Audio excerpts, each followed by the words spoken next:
السلام علیکم ورحمۃ اللہ وبرکاتہ۔ بسم اللہ الرحمن الرحیم۔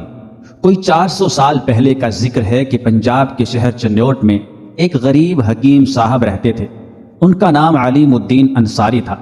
انہوں نے بڑے لائق استادوں سے عربی، فارسی اور طب کی تعلیم پائی تھی اور بڑے اونچے درجے کے حکیم بن گئے تھے۔ اللہ کی قدرت، یہ حکیم صاحب کی بدقسمتی کہ ان کے پاس مریض بہت کم علاج کے لیے آتے تھے، حالانکہ وہ شہر کے دوسرے سب حکیموں سے لائق تھے۔ دوسرے طبیبوں کے پاس مریضوں کا تانتا لگا رہتا تھا، لیکن حکیم علیم الدین انصاری کے پاس کوئی اکا دکا مریض ہی آتا تھا۔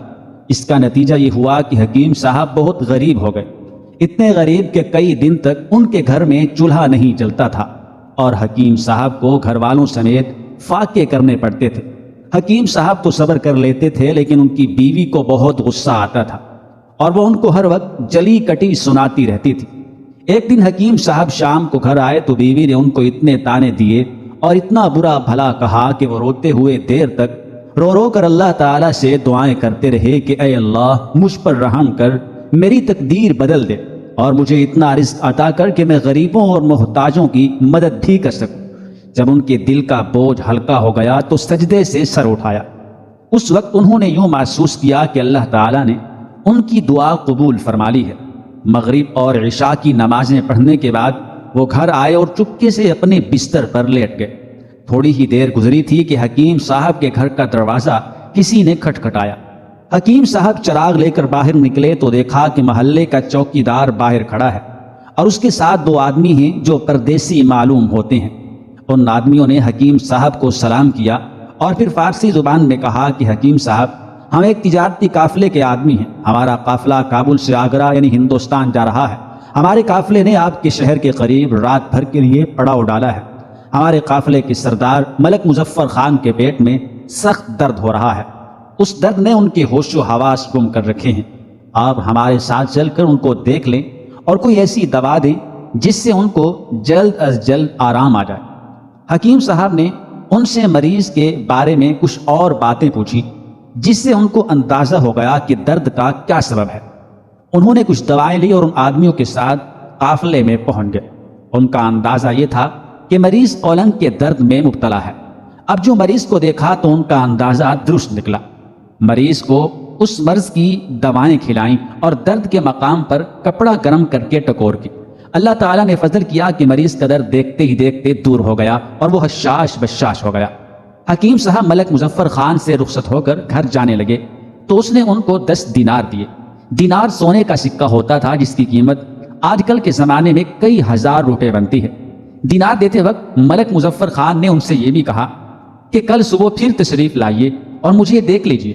حکیم صاحب بہت اچھا کہہ کر گھر آئے اور 10 دینار بیوی کے ہاتھ پر رکھ دیے اور سارا قصہ بیوی کو سنایا۔ بیوی نے 10 دینار کبھی خواب میں بھی نہیں دیکھے تھے۔ یہ پا کر خوش ہو گئی اور بار بار اللہ کا شکر ادا کرنے لگی۔ دوسرے دن صبح کو حکیم صاحب ملک مظفر خان کے پاس گئے تو اسے بالکل ٹھیک اور خوش و خرم پایا۔ اس نے حکیم صاحب سے کہا کہ ہمارا قافلہ کچھ دیر بعد یہاں سے آگرہ کی طرف روانہ ہونے والا ہے۔ میں چاہتا ہوں کہ آپ بھی ہمارے ساتھ چلیں۔ آپ کو راستے کا سارا خرچ میں دوں گا اور آگرہ پہنچ کر آپ کے مطب کا انتظام بھی کر دوں گا، اور کبھی موقع مل گیا تو آپ کو جہانگیر بادشاہ کی ملازمت بھی دلا دوں گا۔ مطب وہ مکان ہوتا ہے جہاں بیٹھ کر طبیب مریضوں کو دیکھتا اور ان کا علاج کرتا ہے۔ حکیم صاحب نے ملک مظفر خان کا شکریہ ادا کیا اور کہا کہ میں آپ کے ساتھ جانے کے لیے تیار ہوں، بس اتنی اجازت دیجیے کہ گھر والوں کو اطلاع دے آؤں۔ ملک مظفر خان نے کہا ٹھیک ہے، آپ یہ 20 دینار لیں اور اپنے بیوی بچوں کو دے کر میرے پاس واپس آ جائیں۔ حکیم صاحب نے گھر جا کر بیوی کو 20 دینار دیے اور اسے یہ بتا کر کہ میں قافلے کے ساتھ قسمت آزمانے کے لیے آگرہ جا رہا ہوں، واپس ملک مظفر خان کے پاس آ گئے اور قافلے میں شامل ہو گئے۔ چنیوٹ سے آگرے تک کے سفر میں قافلے کا کوئی آدمی بیمار ہو جاتا تو حکیم صاحب ہی اس کا علاج کرتے۔ وہ تندرست ہو جاتا تو خوش ہو کر حکیم صاحب کو کچھ نہ کچھ انعام ضرور دیتا۔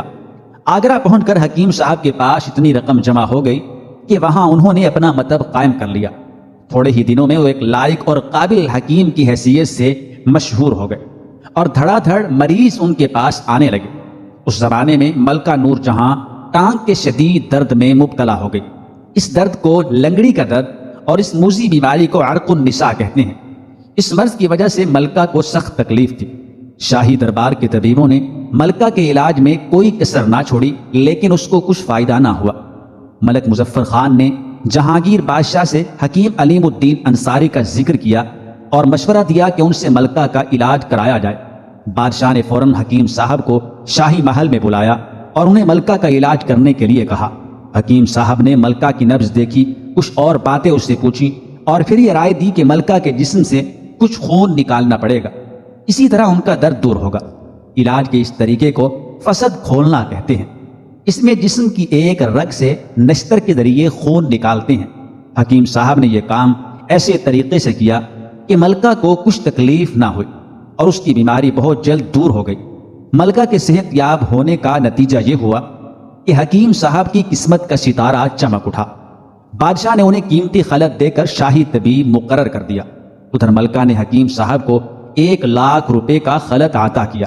خلعت اس پوشاک کو کہتے ہیں جو بادشاہ یا اس کے امیروں کی طرف سے کسی شخص کی خدمت کے صلے میں اس کی عزت بڑھانے کے لیے دی جاتی ہے۔ خلعت کے علاوہ ملکہ نے حکیم صاحب کو 7,00,000 روپے نقد عطا کیے اور اپنا زیور بھی اتار کر حکیم صاحب کو دے دیا۔